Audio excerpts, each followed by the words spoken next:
e isso vai desde o neném nasce prematuro, ou ela tem algum problema durante o período de gravidez, aumenta a probabilidade da criança nascer com elevado neuroticismo. E o que é o neuroticismo? É um traço de personalidade aqui, é claro que é super mais complicado, mas eu vou resumir, ele governa o detector de fumaça do seu cérebro, ou seja, quando tem um problema, você tem uma reação a esse problema. Então, pessoas que têm elevado neuroticismo, elas tendem a ser muito reativas emocionalmente, elas tendem a ser mais... Negativas também, né? O neuroticismo governa o grau de negatividade das tuas emoções. Caraca. Aquela pessoa que toda vez que traz um problema, traz uma solução, ela vai trazer outro problema. Ela e tem não uma só isso. maior, E né? são aquelas pessoas que também vão ter tendência a ter um grau de depressão também. Com né? certeza. Tem autores que consideram que depressão e neuroticismo são sinônimos. Na verdade, depressão nada mais é do que um extremo de uma faceta específica. Tem uma faceta dentro de neuroticismo que chama depressão, tem uma que chama ansiedade. Você tem compulsão, é muito comum pessoas com elevado neuroticismo ser compulsiva. E sabe por que eu tô falando de neuroticismo? Porque eu tenho um neuroticismo ridiculamente elevado.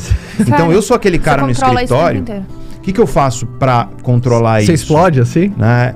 Cara, hoje em dia muito menos. Porque, cara, muito desenvolvimento de inteligência emocional que me fez com que a personalidade muda, mas ela tem um limite de mudança porque ela é largamente genética.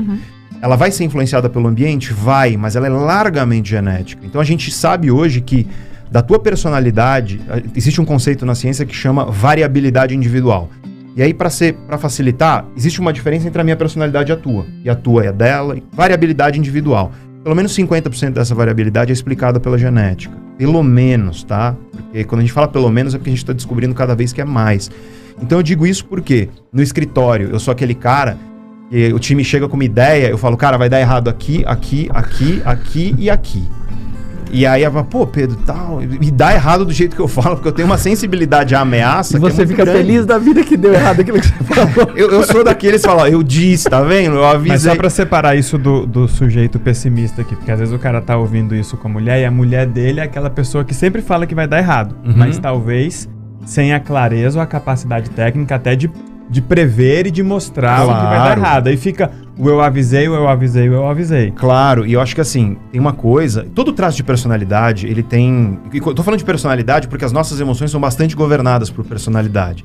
Neuroticismo governa emoções negativas, essencialmente. Hoje, porque sono pra emoção é muito importante. Cara, se eu durmo mal, eu acordo, eu sou tão reativo por conta da minha personalidade e por conta de sono fazer isso. Pessoas que dormem mal, elas têm instabilidade emocional. Que eu desmarco reunião. Tem gente aí, por exemplo, acontece uma coisa negativa e essa coisa negativa ela tem um poder às vezes de roubar a tua energia ao ponto de você ficar ruminando aquilo na sua cabeça. Bem provável que você tenha um grau de neuroticismo alto. Vocês que sofrem já cronicamente há muito tempo com depressão, com ansiedade, provavelmente você tem. E é muito doido porque quando você começa a entender isso, você começa a entender estratégias para reduzir os males que a tua personalidade traz e, portanto, os teus padrões emocionais e elevar as forças. Entender as emoções, mas entender que muito do teu padrão emocional, ele tem um componente genético, sim. Porque o teu cérebro, ele é a expressão da relação de duas coisas. O teu corpo, tudo. É a expressão da relação de duas coisas, que é a nossa biologia. E começa tudo em genética e o ambiente.